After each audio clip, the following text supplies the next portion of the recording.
Y ahora tengo alguna duda con la ruta relativa, la ruta absoluta. Se me ha olvidado un poco. Y si puedes decir si van a salir algo de eso. Vale, bueno, vamos a ver. En el examen, evidentemente, entran las unidades 1, 2 y 3. Y es que el otro día, perdonadme, pero bueno, como he tenido que tirar del vídeo que graba Darío para... Sí, porque la grabación que hice la semana pasada no se renderizó bien. He tenido que recortar el vídeo de Darío y entonces estuve escuchando un poquitín, bueno, por lo que vosotros habláis entre clase y clase, ¿vale? Y no sé si hay algo que no ha quedado claro. A ver, yo dije que va a haber un tipo test, el examen va a ser solo tipo test, ¿vale? Habrá como unas 60 preguntas, ¿sí? Aproximadamente 20 por cada uno de los temas. Y entre esas preguntas, aparte de preguntar evidentemente de los contenidos teóricos de los temas, puede que haya alguna pregunta sobre, puede que haya, no, va a haber alguna pregunta sobre la parte práctica, o sea, sobre las tareas que vosotros habéis hecho, ¿vale? ¿Y qué tareas prácticas habéis hecho vosotros? Pues del primer tema hicisteis un reconocimiento de componentes, ¿no? Se puso una placa base y teníais que reconocer los componentes y decir también para qué servía cada uno de esos componentes. Bueno, pues dentro del tipo test puede haber preguntas de ese tipo, ¿vale? De poneros componentes y que tengáis que reconocer componentes. Aparte de las preguntas de teoría que pueda haber sobre el tema 1. Del tema 2, ¿qué es lo que hicisteis en el trabajo práctico? Que por cierto estoy corrigiendo, ¿vale? Lo que pasa es que todavía no he puesto las notas visibles, pero sí que llevo ya varias cosas corregidas, ¿vale? Que a lo largo de hoy, mañana, las pondré visibles. En la práctica 2, vosotros hicisteis un algoritmo, ¿no? De gestión del procesador. Bueno, puede que haya alguna pregunta de tipo T relacionada con esto. Evidentemente no que tengáis que vosotros rellenar la tablita, pero sí que sepáis identificar si un algoritmo es FIFO o si es un round robin o si es un algoritmo de prioridades, ¿vale? Y en el tema 3, que es la última... bueno, y también en ese tema 2 vimos las rutas absolutas y relativas, pues evidentemente también puede caer alguna pregunta tipo T sobre rutas absolutas o relativas, ¿vale? No que la tengáis que poner vosotros la ruta, sino que se dé un árbol y digamos, ¿estás aquí y quieres llegar aquí? ¿Es esta ruta correcta? ¿Vale? O bueno, o de otro tipo, ¿vale? ¿Es esta ruta relativa correcta o es esta ruta absoluta correcta? ¿O es esto una ruta absoluta o una ruta relativa? Bueno, pues preguntas de ese tipo. En el tercer tema, pues hemos visto cosas de Packet Tracer relacionadas con las redes. Bueno, pues se os puede preguntar, no sé, dada dicha información, que sepáis identificar cuál es la IP de un dispositivo, cuál es la máscara de red o cuál es el DNS, ¿vale? Cosas que se han hecho de forma práctica, pero eso no quita que no vaya a entrar parte de teoría. Entonces, os quería comentar, vamos a ver, yo entiendo que hay quizás mucho material, ¿vale? Entonces, si queréis, puedo dar un repaso al material que tenemos, voy a pasar esto aquí, ¿vale? Al material que tenemos para indicaros, a ver, nosotros hay cosas en las que os tenéis que centrar más y otras cosas que os las hemos puesto un poco, bueno, pues si queréis ampliar vuestros conocimientos para completar y cosas de esas, pero que de eso, por ejemplo, no se va a preguntar en el examen, ¿vale? Entonces, si queréis, hacemos un repaso. Nuestro examen ya sabéis que es el último, es el 12 de diciembre, ¿vale? Bueno, quiero decir que tenéis tiempo, aunque sí que es verdad que, bueno, entre medias hay bastantes otras cosas que estudiar. Bien, entonces, por ejemplo, en el tema 1, que es el del hardware del sistema informático, bueno, pues vosotros tenéis que centrar básicamente en los dos PowerPoint que tenéis aquí, ¿vale? En el que vimos, bueno, pues se os da información de los distintos componentes del ordenador y para qué sirve cada uno de ellos, ¿sí? Luego nosotros ya colocamos un montón de vídeos adicionales, pero esto es simplemente por si vosotros queríais ampliar esta información, ¿vale? Pero de aquí no vamos a preguntar nada en el examen. Vosotros tenéis que centrar en estos dos PDF y bueno, aquí hay un ejercicio de placa resuelto, igual que la tarea que se os mandó, ¿vale? Bueno, pues de esas cosas puede caer algo, ¿vale? Pero vosotros tenéis que mirar esos dos PDFs, ¿vale? Luego, del tema 2, me voy al tema 2, que es el resultado de aprendizaje 7, pues tenemos un poco más o menos lo mismo, ¿vale? Vosotros tenéis que mirar el PDF este del software del sistema informático y luego el de gestión del procesador, y aquí hay un vídeo en el que se os explica la gestión del procesador, la gestión de memoria, y aquí hay un vídeo en el que se os explica este PDF de gestión de memoria, la gestión de los dispositivos de entrada-salida y la gestión del sistema de archivos, ¿vale? Y luego, de parte práctica, pues lo que ya he comentado, ¿vale? Se puede colocar alguna pregunta tipo T sobre la tarea que se realizó, ¿sí? Sobre ruta absoluta, ruta relativa, gestión del procesador, etcétera, ¿vale? Y luego, con respecto a la unidad 3, que sería la última que entra para este examen, bien, pues la parte 3, que es introducción a los sistemas en red, bueno, pues vosotros tendríais que centrar en el PDF este, introducción a los sistemas en red, ¿sí? Eso sería lo que os tendríais que estudiar y luego ya, bueno, pues sabéis que habrá alguna pregunta también relacionada con la parte práctica, ¿vale? Pues saber dar en este tema es más teórico, también os digo, ¿vale? Pero sí que puede que haya alguna pregunta relacionada, pues bueno, o con las cosas que se explicaron aquí en clase, de las redes estas cuando lleva un switch, cuando hay un hub, ¿vale? Que se vio ahí el ejemplo de cómo se comportaría, ¿no? Cuando los equipos están interconectados con un sistema central, con un dispositivo central que sea un hub, o cuando están conectadas con un dispositivo central que es un switch, ¿vale? ¿Qué es lo que ocurre? Y luego, pues bueno, aquí tenéis una serie de vídeos, pero esto también era para ampliar información. De esto no vamos a preguntar en el examen, ¿vale? No sé si eso os queda ya un poquito más claro. ¿Sí? Sí. Vale, y ahora, con respecto a la duda que ha dicho el compañero, que perdóname, no sé quién ha hablado, ¿quién me ha preguntado la duda de las rutas absolutas relativas? Yo, Sergio. Sergio. Vale, no sé si... A ver, esto era del tema 2, ¿no? Lo de la ruta absoluta y relativa. No sé si hicimos un ejercicio en clase, ¿no? Ejemplo Sí. de ruta relativa y absoluta. Pero, a ver, ¿qué? Que tendría que ver, ¿verdad? Que se me ha ido olvidando. Vale, bueno, si queréis pego un repaso con esta misma estructura de directorios, ¿vale? Os recuerdo un poquito, lo pongo más grande para que lo veáis mejor desde casa, así lo veis mejor, Sí. ¿vale? Bueno, aquí tenemos un árbol de directorios de Windows, ¿vale? Porque la unidad está nombrada con una letra y los dos puntos, ¿bien? Y entonces os recuerdo que tenemos rutas relativas y rutas absolutas. Las rutas absolutas son siempre igual, es decir, partimos siempre del directorio raíz, ¿vale? Que es este de aquí. Y hay que ir colocando directorio a directorio separado por una barrita de estas, para llegar desde el directorio raíz al directorio que yo quiera llegar. Entonces, vamos a poner aquí un ejemplo. Mirad, me abro un documento nuevo. Voy a colocarlo aquí en pequeñito para yo ir escribiendo la ruta y que la veáis vosotros. A ver cómo lo hago yo esto. Vale, voy a hacer esto un poquito más pequeño, que creo que seguís viéndolo. Si no es así, me lo confirmáis. Para poder subir esto un poco y poder escribir aquí lo que es la ruta y que vosotros la veáis.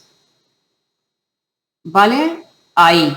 Vale, entonces, mira, Sergio, por ejemplo, si yo te pido, escribe una ruta absoluta hasta el directorio dev, que es este que hay aquí, ¿vale? La ruta absoluta siempre empieza desde el directorio raíz, ¿vale?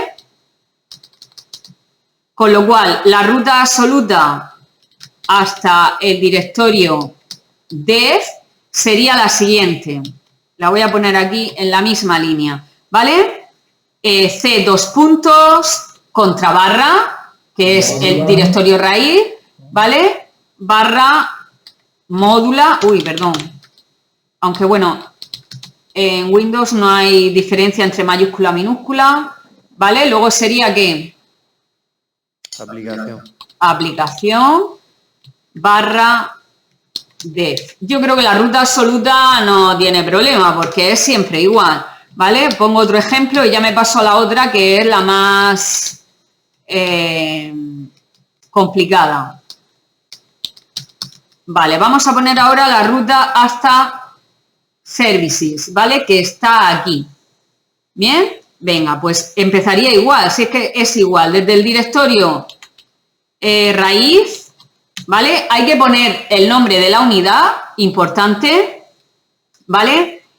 Nos iríamos a Java Projects, Desktop Application 2, contra barra src, contra barra meta inf, contra barra servicios. ¿Vale? ¿Está clara la ruta absoluta, Sergio? Sí. ¿Sí? Vale. Los demás también, ¿no? Sí. Vale. La ruta relativa consiste en lo siguiente. En la ruta relativa yo tengo que especificar el camino que hay que seguir desde el directorio en el que me encuentro hasta el directorio al que quiero llegar, ¿vale? Es decir, no empieza la ruta desde el directorio raíz como en la absoluta, que siempre empieza desde el mismo sitio, sino que partimos del directorio en el que nos encontremos, del directorio actual. Por lo tanto, para especificar una ruta relativa tendrás que saber dónde te encuentras, ¿bien? Entonces, mirad. Por ejemplo, yo voy a decir que me encuentro en el directorio, ¿vale? El directorio actual va a ser src, ¿vale? Es decir, me voy a encontrar aquí, src, ¿vale? Y yo quiero llegar vamos a poner una ruta relativa hasta def, ¿vale? Vale, ¿qué pasa? Que yo estoy en este directorio y quiero llegar a este de aquí, ¿bien? ¿Qué camino tengo yo que seguir? Pues me tengo que ir para arriba para luego bajar por aquí, por esta rama, ¿vale? Porque el directorio al que quiero llegar no está en la misma rama en la que yo me encuentro, sino que tengo que ir hacia arriba. ¿Y cómo me voy yo hacia arriba? Para irse hacia arriba existe los símbolos punto representa que me voy al directorio padre del directorio en el que me encuentro, ¿vale? Por lo tanto, si estoy en src, yo escribiré lo siguiente, punto para irme al directorio Desktop Application, contra barra, punto para irme a Java Project, contra barra, punto para irme al directorio raíz, contra barra. Y ahora ya, una vez que estoy aquí, bajo. Y para bajar, pues ahora ya es lo mismo. Módula, contra barra, aplicación, contra barra, def. ¿Sí, Sergio, lo has entendido o no? Sí, que a diferencia de la ruta absoluta, en vez de salir del disco, del C, sale desde donde te diga. Para arriba. Y luego tiene que bueno, para arriba, hay que bajar. A ver, Sergio, no es para arriba, es según donde tengas que ir, ¿vale? Aquí has tenido que ir para arriba porque el directorio al que querías llegar no está en la misma rama que el directorio en el que estás, ¿vale? Por eso te voy a poner ahora otro ejemplo. Tú estás en el directorio actual. Uno que va. Claro, directorio actual src y quieres llegar a ruta relativa hasta services, ¿vale? Si te das cuenta, services sí que está colgando del directorio en el que tú estás, ¿vale? Tú estás en src y para llegar a services no hay que subir, solo hay que bajar, ¿vale? Entonces, aquí, cuidado con esto, ¿eh? Cuidado con esto. No ponemos la contrabarra lo primero.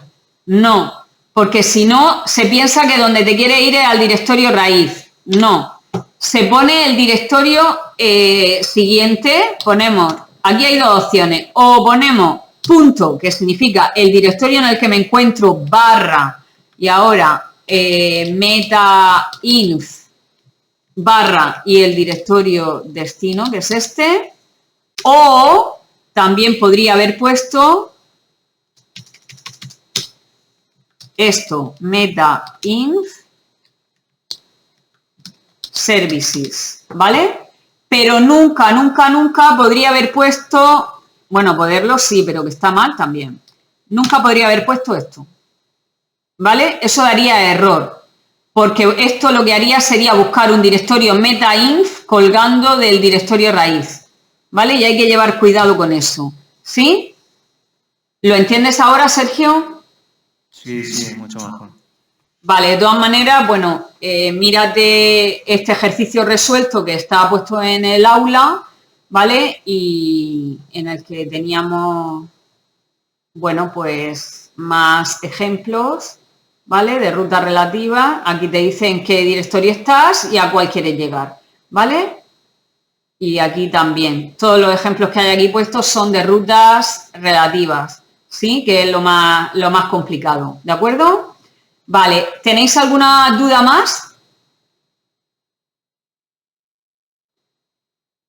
De esto no, ya sería de la propiedad apropiativa, que hay un ejemplo ahí en la plataforma que Sí. pasa por encima y no sé si se empieza a poner los números más bajos o los más altos, que fue la duda que tuve la otra vez.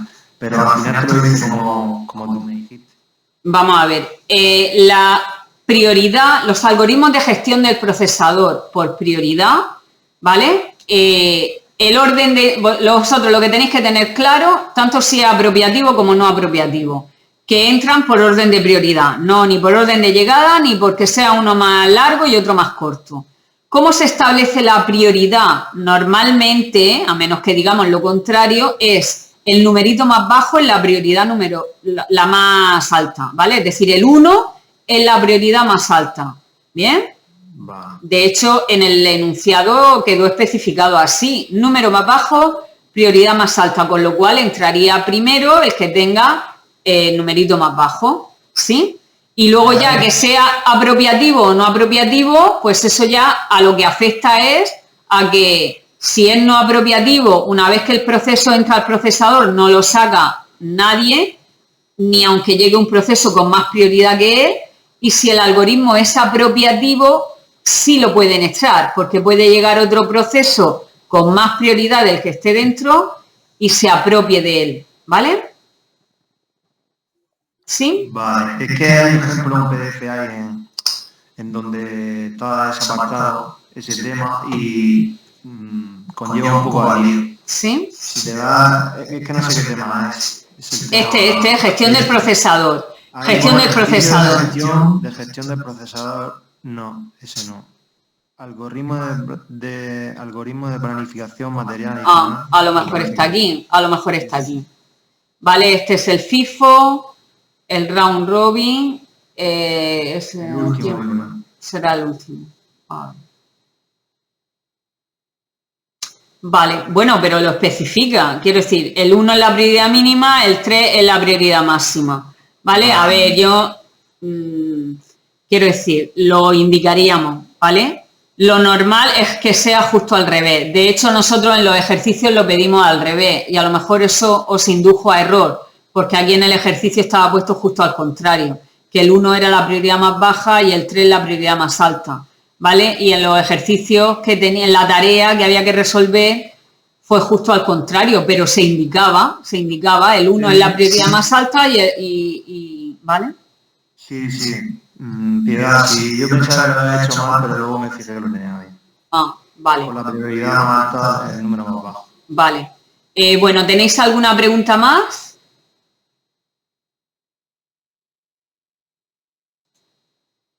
¿No? Vale, bueno, el tipo test será, cada pregunta tendrá 4 respuestas, ¿vale? Evidentemente hay penalización, ¿bien? Para que no sea esto una quiniela. Y bueno, pues cada una mal se quitará un cuarto, creo que no hemos fijado cuánto se quita, pero creo que eso viene estipulado, creo que es un cuarto de una pregunta bien, ¿vale? Es decir, que no hay que tener 4 mal para que yo ya te quite una, sino que se van quitando, cada una que tengan mal ya resta un poquito, ¿sí? Solo habrá una respuesta verdadera y ya está. Si, bueno, os han pasado el planning, ¿no? Del examen, ¿vale? Van a ser 3 horas. Evidentemente yo creo que vaya a tener tiempo de sobra con 3 horas para hacer un tipo de 60 preguntas, pero bueno, preferimos que tengáis tiempo de sobra para leeros la pregunta bien y pensaros la respuesta, ¿vale? El examen va a ser en papel, no sé si tampoco si os lo había dicho. Os recuerdo que teníais hasta hoy para contestar la encuesta de participación en el examen. Tengo de momento 32 personas que me han contestado que sí, que yo creo que es más o menos la gente que me está entregando las tareas y que está conectándose a las clases, ¿vale? O sea que bueno, más o menos, la verdad es que no espero mucha más gente en el examen que los que van siguiendo puntualmente las clases. Bueno, pues si no tenéis ninguna pregunta más, pues yo iba a comenzar ya con el siguiente tema que no entra para el examen, pero bueno, por no quedarnos aquí muertos de la risa, ¿vale? El siguiente tema sería el tema 4 y también pertenece al resultado de aprendizaje 1 y ya con él terminaríamos el resultado de aprendizaje 1, que ha sido un poquito largo, la verdad. Y bueno, este tema está relacionado también con redes, ¿sí? Se llama direccionamiento IP y servicios de red. En este tema, como ya comenté el otro día, aunque es verdad que fue ya muy rápido, lo que os dije, he metido como una primera parte en la que viene conversiones de bases entre sistemas de numeración, que esto quien se lo mire, realmente son enlaces a vídeos. Parece que estoy dando un tema de matemáticas, ¿vale? Pero es que realmente es así, ¿vale? Es cómo se convierte de un sistema de numeración a otro y vosotros diréis, ¿por qué me suelta todo este rollo aquí? ¿Por qué toda esta información matemática aquí? Bueno, a ver, evidentemente el mundo de la informática está muy relacionado con las matemáticas y claro, nos encontramos siempre con la cuestión de que nosotros como personas estamos acostumbrados a manejar con el sistema decimal, mientras que los ordenadores, como componentes electrónicos que son, funcionan en sistema binario, ¿vale? Con ceros y unos. Entonces, pues en distintos escenarios vais a encontraros la necesidad de saber convertir entre binario y decimal o decimal y binario, ¿bien? Y luego nos pasa también que en otras facetas de la informática, pues como evidentemente el sistema binario solo utiliza 2 dígitos, cualquier cosa que se vaya a escribir en binario ocupa una ristra muy larga de 0 y 1 que prácticamente, vamos, para mí es imposible de memorizar, ¿vale? Por eso se utilizan otros sistemas de numeración que están basados en el sistema binario, como puede ser el octal o el hexadecimal, para representar un número binario de otra manera que nos resulte a los humanos más sencillo de recordar, ¿vale? Por eso aquí, pues bueno, aparecen maneras de convertir entre todos estos sistemas de numeración, ¿vale? Como pasar del binario al decimal o del hexadecimal y el octal al decimal y así, ¿bien? Bueno, yo evidentemente de esto pues tampoco se os preguntará nada en el siguiente examen de la segunda evaluación, pero sería interesante que le echaseis un vistazo, ¿vale? Para refrescar, porque esto en algún momento de vuestra vida lo habéis visto en clases de matemáticas, ¿vale? Entonces no vendría mal refrescar un poquito la memoria. De todas maneras, añadiremos aquí una tabla de conversión de lo más habitual, ¿vale? Para que, bueno, con vista a un examen, podáis utilizar esa tabla en vez de saber hacerlo vosotros manualmente. ¿Bien? Vale, dicho lo cual, ¿vale? Que todos estos vídeos son de modo ampliación y a título informativo, pasaríamos entonces a lo que es la chicha de este tema, que sería este PDF de aquí, ¿vale? En el que se van a ver direccionamiento IP y sus redes. Bien, la dirección IP pertenece al nivel 3 del modelo OSI, ¿vale? O al nivel 2 del modelo TCP/IP, es lo que se conocería como nivel de red o nivel de internet en uno o en la otra arquitectura. Y ya dijimos que en ese nivel cada uno de las tarjetas de red de mi equipo se van a identificar con una dirección IP. Una dirección IP es una secuencia de 32 bits, es decir, una secuencia de 32 ceros y unos que para un humano es prácticamente imposible de recordar, ¿vale? Por eso nosotros habitualmente no es normal que nos encontremos una dirección IP en el formato binario, como lo tenéis ahí, lo amplío para que lo podáis ver mejor, ¿vale? No es normal que nosotros nos encontremos una IP con este formato que sería el formato binario. Existe otra manera de representar las IPs, que sería utilizando una notación que se llama notación al punto decimal, ¿vale? O decimal punteada. Bien, que lo que hace es a cada 8 bits los transforma a decimal, ¿vale? Y para separar cada uno de estos bytes, ¿vale? 32 bits son como 4 bytes, ¿sí? 4 grupitos de 8, ¿sí? Porque 8 por 4 serían los 32 bits que tengo. Entonces, una dirección IP para el humano es más fácil de recordar si la colocamos en notación decimal punteada, que sería convertir cada byte a decimal, ¿vale? Y separar cada uno de esos bytes con un punto. Bien, entonces para mí es más fácil recordar 128.10.2.30 que toda esta secuencia de 32 bits, ¿vale?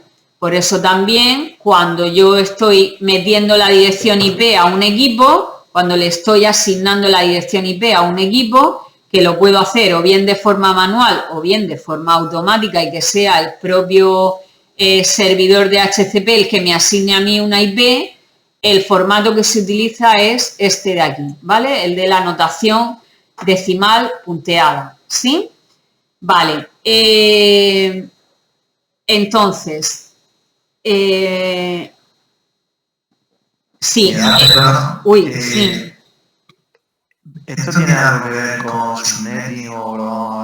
Sí, vamos a ver subnetting, sí. En este tema, ya, Suspiros de España, ya lo sé. ¿Tú vienes de un grado medio? Sí. Claro. Por eso suspiras, porque lo conoces ya. Pues sí, se va a ver algo de subnetting, ¿vale? Pero prometo explicarlo muy bien para que lo entendáis bien y no os cueste mucho trabajo, ¿vale? Sí, explicado bien y yo por lo menos lo entiendo muy bien. Bueno, entonces, lo dicho, como cada numerito de esto decimal se corresponde a 8 bits que tenemos aquí, ¿vale? Con 8 bits, ¿cuántos números puedo yo representar distintos? Pues mirad, si yo tuviese un bit, yo puedo representar 2 números distintos, ¿no? El 0 y el 1. Mirad, lo voy a escribir aquí para que lo veáis mejor.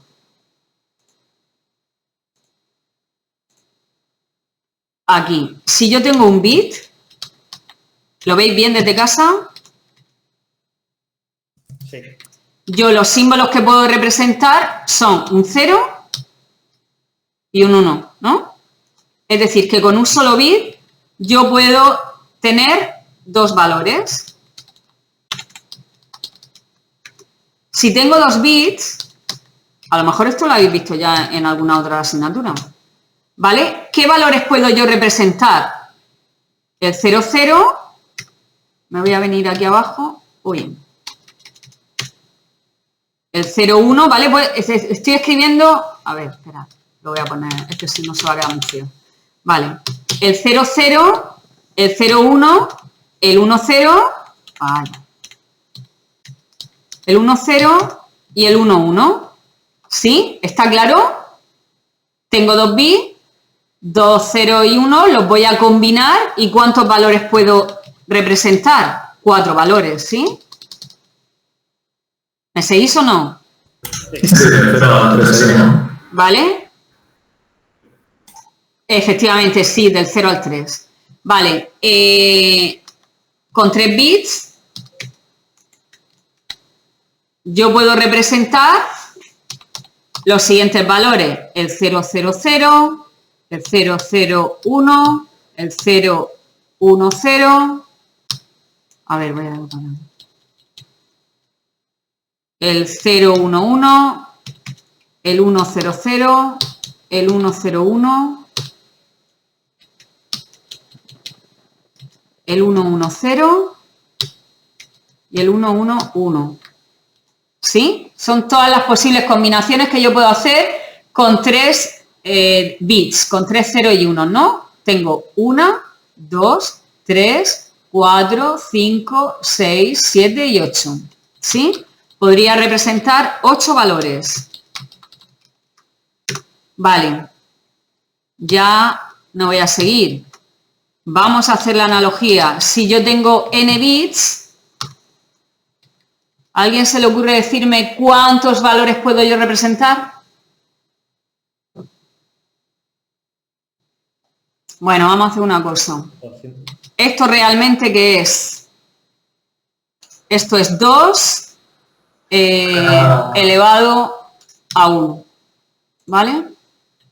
¿Esto realmente qué es? 2 elevado a 2, ¿no? 2 elevado a 2, 4. A ver, espera. Un igual.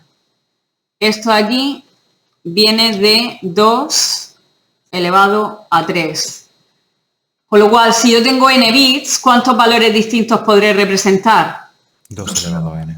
Culiculi. 2 elevado a n. ¿Vale? Como yo tengo 8 bits, ¿vale? 8 bits.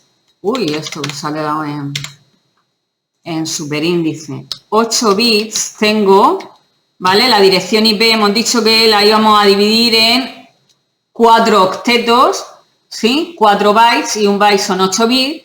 Yo puedo representar 2 elevado a 8 valores distintos, ¿sí? Y esto es igual a 2 elevado a 8, os lo digo yo, pero ya hay que ir familiarizándose con estas operaciones. 2 elevado a 56 valores distintos, ¿sí? Vale, aquí estos dos valores van del 0 al 1. Estos 4 valores van del 0 al 3, ¿sí? Porque siempre empiezan desde el 0. Entonces, siempre puedo representar desde el 0 hasta el número máximo de valores menos 1, ¿sí? Con 3 bits yo puedo representar 8 valores que irán desde el 0 hasta el 7, ¿sí? 0, 1, 2, 3, 4, 5, 6 y 7. Y con 8 bits yo puedo representar desde el 0 hasta el 255, ¿sí? Por eso aquí cada uno de estos dígitos decimales, cada uno de estos números decimales podrán oscilar entre el 0 y el 255, ¿vale? Es decir, una dirección IP va a estar formada por 4 octetos representados en decimal y separados por un punto, y ese número decimal podrá ir de 0 a 255. Nunca podrá ser mayor de 255, ¿vale? Bueno, una vez que entendemos esto, os tengo que decir que toda dirección IP va a estar siempre dividida en dos partes, ¿sí? Una que va a ser el identificador de red y el otro el identificador de host o identificador de un equipo dentro de la red. ¿Esto qué quiere decir? Vamos a ver, yo utilizo una dirección IP para identificar un equipo dentro de una red, ¿vale? Bueno, pues por eso de toda la dirección IP hay una parte que sirve para identificar la red y otra para identificar el equipo dentro de esa red, ¿bien? Y vosotros os preguntaréis, ¿y cómo divido yo una dirección IP? Porque os voy a decir otra cosa, no siempre se divide igual, es decir, la dirección IP se va a dividir en dos partes, pero unas veces se va a dividir de una manera y otras veces se va a dividir de otra manera. Bien, aquí por ejemplo, aquí tenéis un ejemplo. Tenéis esta dirección IP 172.16.122.204 y se ha dividido justo por la mitad. Se han cogido 16 bits para el identificador de red, 16 bits para el identificador de host. La división normal no parte nunca un byte, es decir, o cojo un byte como identificador de red y 3 bytes como identificador de host, o cojo 2 bytes para el identificador de red y 2 bytes para el identificador de host, o cojo 3 bytes para el identificador de red y 1 byte para el identificador de host. Pero no cojo bits sueltos, ¿vale? No cojo 1 byte y medio, no. Lo normal es que dividamos siempre byte a byte, ¿bien? Y yo ahora os voy a explicar cómo dividir, ¿bien? Y el cómo dividir va a venir determinado por la clase de una dirección IP. Y eso os va a sonar a chino, ¿vale? Las clases de una dirección IP van a ser, bueno, hay más, ¿no? Está la A, la clase A, las direcciones IP pueden ser de clase A, de clase B, de clase C, de clase D y de clase E, ¿vale? Solo las direcciones IP de clase A, B o C van a dividir la IP en trozos. Las direcciones IP de clase D y de clase E no se dividen porque tienen un uso especial, ¿bien? Entonces, ¿cómo sé yo de qué clase es una dirección IP? Pues tengo dos maneras de saberlo. Si la IP la tengo en binario, que ya he dicho que no es lo normal, pero puedo tener una IP en binario, yo sé que la IP es de clase A si empieza por 0, ¿vale? Si empieza por 0, sé que es de clase A. Y cuando una IP es de clase A, se dividirá de la siguiente manera. Se utilizarán 8 bits, ¿vale? El primer octeto será el identificador de red y los 3 siguientes serán el identificador de host, ¿vale? Si la IP en binario empieza por 1, 0, será de clase B. ¿Y cómo dividen las IPs de clase B? 2 bytes para el identificador de red, 2 bytes para el identificador de host. Si la IP empieza por 1, 1, 0, será de clase C y entonces divide cogiendo 3 bytes para el identificador de red y 1 byte para el identificador de host, ¿vale? Si la IP comienza en binario por 1, 1, 1, 0, ¿vale? No divide, es una IP de clase D que se utiliza para el multicasting, ahora explicaré lo que es el multicasting. Y si la dirección IP empieza por 1, 1, 1, 1, 0, es una IP de clase E y entonces tampoco divide y están reservadas, ¿vale? Para un uso futuro. El multicasting es una comunicación de red en la que tengo un emisor y muchos receptores, ¿vale? Es decir, no es una comunicación 1 a 1.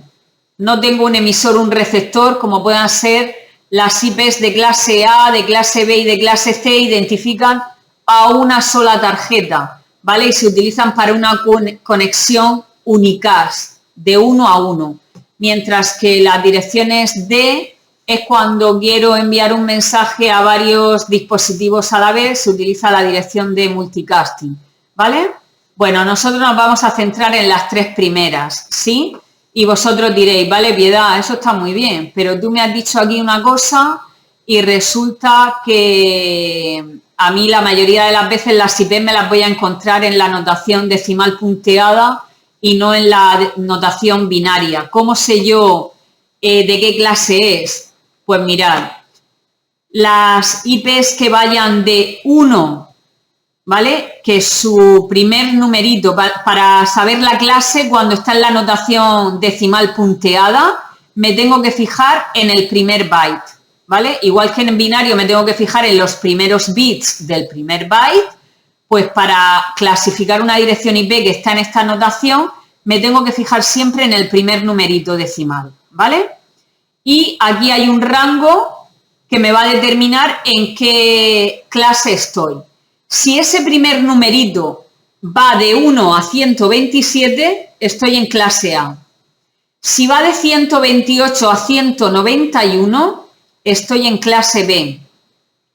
Si va de 192 a 223, el primer numerito, es que estoy en clase C. Si está el numerito del 224 al 239, estoy en clase D. Y si está el numerito, el primer byte, entre 240 y 247, estoy en clase E, ¿vale? Bueno, como esto queda súper bien así, pero esto, para entenderlo bien, lo que hay que hacer es un ejercicio. Pues yo tengo aquí un ejercicio preparado que vamos a hacer entre todos, ¿sí? Vale, quiero que me digáis... No sé si se ve bien, pero lo voy a ir ampliando para que lo veáis súper bien. Quiero que me digáis esta dirección IP de qué clase es. Tipo A. Clase A. ¿Por qué lo sabes? Porque va de 10 hasta el 128, ¿no es? ¿Vale? Porque el 10, que es el primer numerito, está entre 0 y 127. ¿Sí? Por eso sé que es de clase A.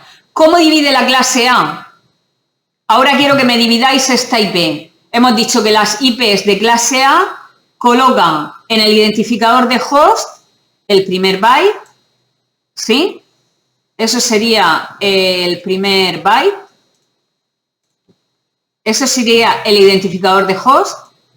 Y esto sería, esto sería el identificador de red. Y esto sería el identificador de host. ¿Sí? ¿Lo entendéis? La clase A divide cogiendo el primer byte para identificar la red y los 3 siguientes para identificar el host. ¿Vale? Si os dais cuenta, este tipo de IPs de clase A se utilizarían para redes súper grandes, súper grandes. ¿Vale? Estas redes podrán tener hasta 24 bits para identificar el host. Es decir, que van a poder tener hasta 2 elevado a 24 equipos distintos en la red. Que eso es muchísimo, ¿sí?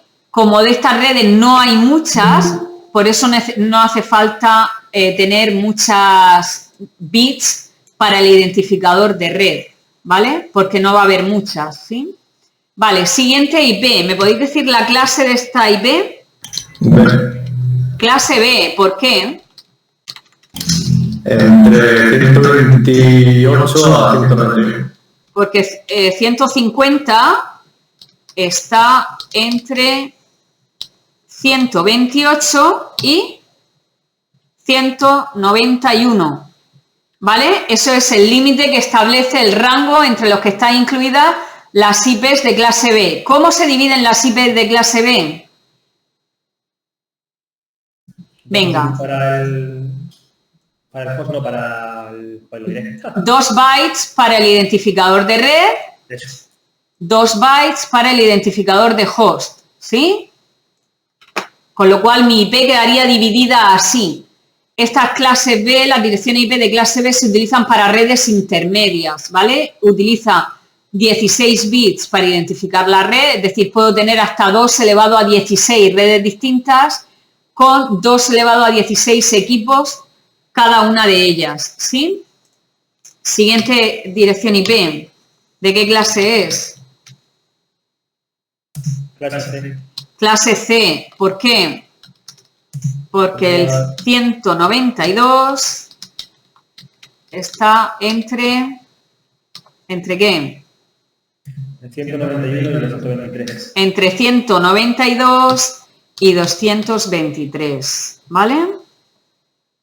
Vale, ¿cómo divide la clase C? ¿Cómo se dividen las IPs de clase C? 3 bits. Cuidado, 3 bytes, Bytes. ¿vale? Que no es lo mismo, ¿eh? Un bit es un dígito binario, es un 0, un 1 y un byte son 8 dígitos binarios, 8 ceros y 8 unos, u 8 unos, ¿vale? Dividiríamos así. ¿Todo el mundo está entendiendo esto? Espero que sí. Vale, siguiente IP. ¿Clase qué? Esa es la clase D. Clase D de dedo, ¿vale? Porque el 240... ¿Sí? ¿O no?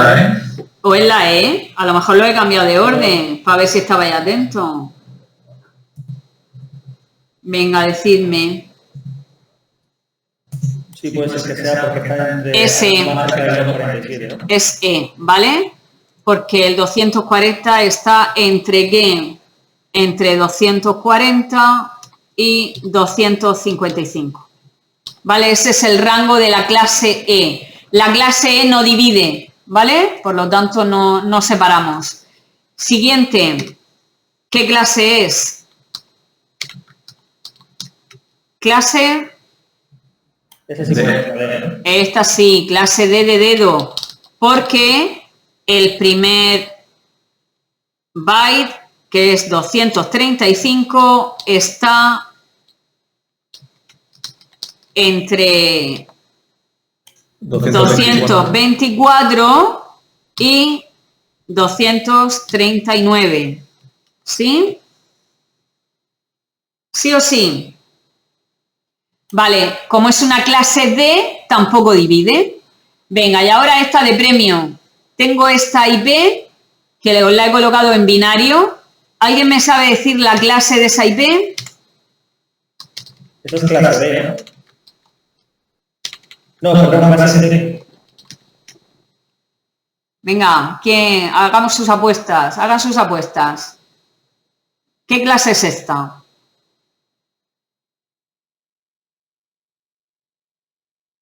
Venga, vamos.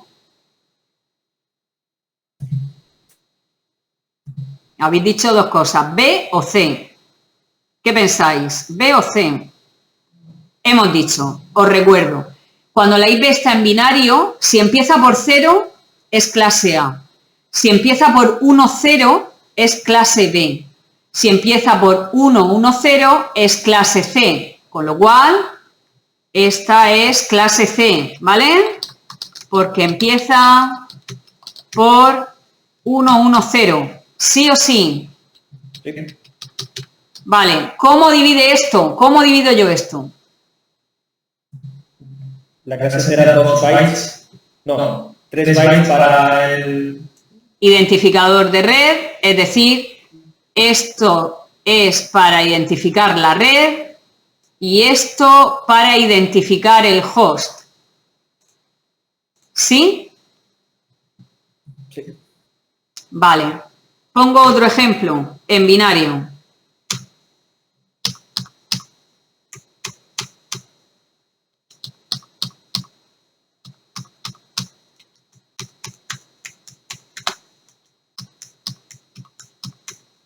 Vale, clase de esta IP.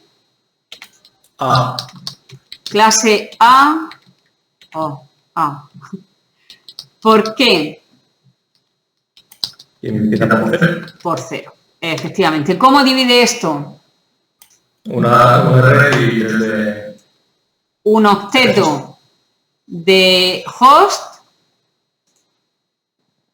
red. y lo demás, perdón, de red, wow.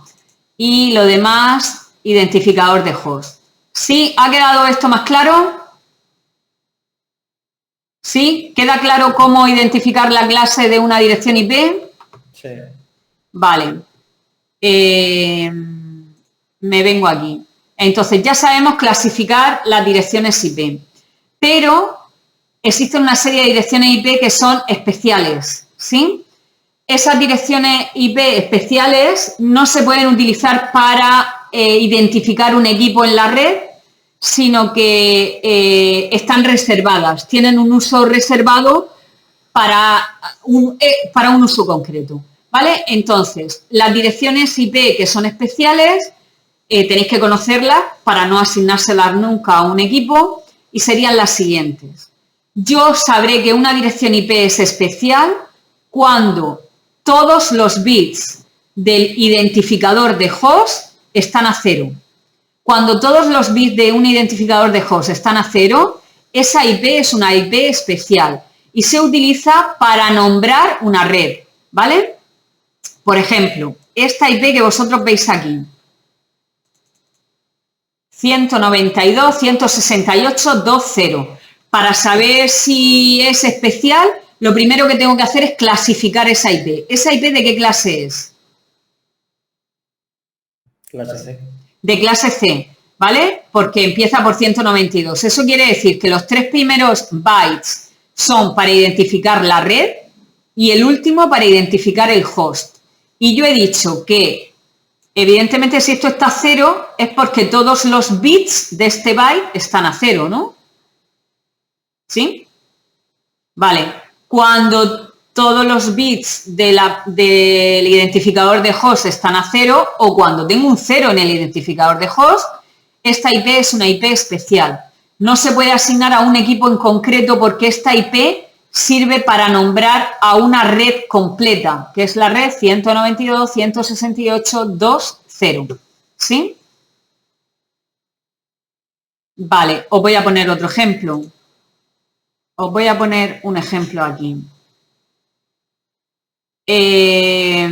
A ver, quiero que me digáis si esta IP es especial.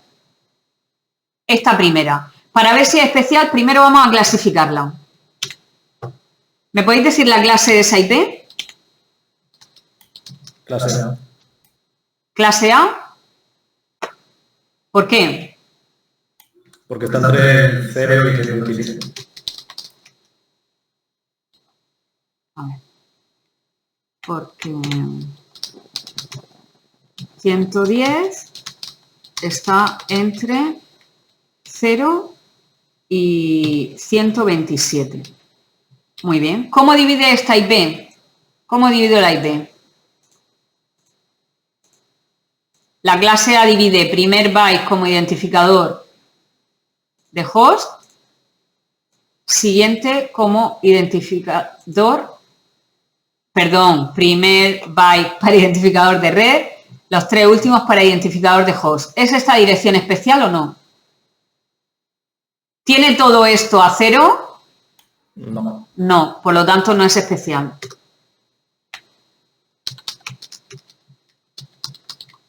Vale, vamos a ver esta. Es la misma clase, ¿no? Porque empieza igual. Vale, pues divide de la misma manera, porque es la misma clase, ¿sí? Primer byte para identificar el host, siguiente para identificar la red, ¿sí? ¿Es esta IP especial? Sí. Sí, porque todos los bits o todos los bytes del identificador de host están a 0, ¿vale? Es especial porque todos los bytes del identificador de host están a 0, ¿vale? Bueno, existen más IPs especiales, pero ya no me da tiempo a verlas, las veremos el próximo día. El próximo día ya es después del examen, ¿vale? Entonces, os pediría lo siguiente, aunque yo voy a terminar de explicar esto, sí que me gustaría, aunque no sé si os vais a acordar de aquí a dentro de no sé cuántas semanas, sería bastante interesante que os vieseis el vídeo explicación del direccionamiento IP y sus redes, ¿vale? Que es un vídeo explicado por mí y que, bueno, empieza un poco explicando esto que he hecho aquí en clase y que le va a venir muy bien a los que no hayan asistido a la tutoría, ¿vale? Y luego ya se mete en las subredes, que también requerirá una explicación por mi parte el próximo día, ¿de acuerdo? Bueno, pues hasta aquí ha llegado la clase antes del examen. Si alguien tuviese alguna duda de aquí al 12 de diciembre, ¿vale? Que no dude o en solicitarme tutoría individual o en mandarme un mensaje, ¿de acuerdo? ¿Vale? Bueno, pues corto la grabación, a ver si esta vez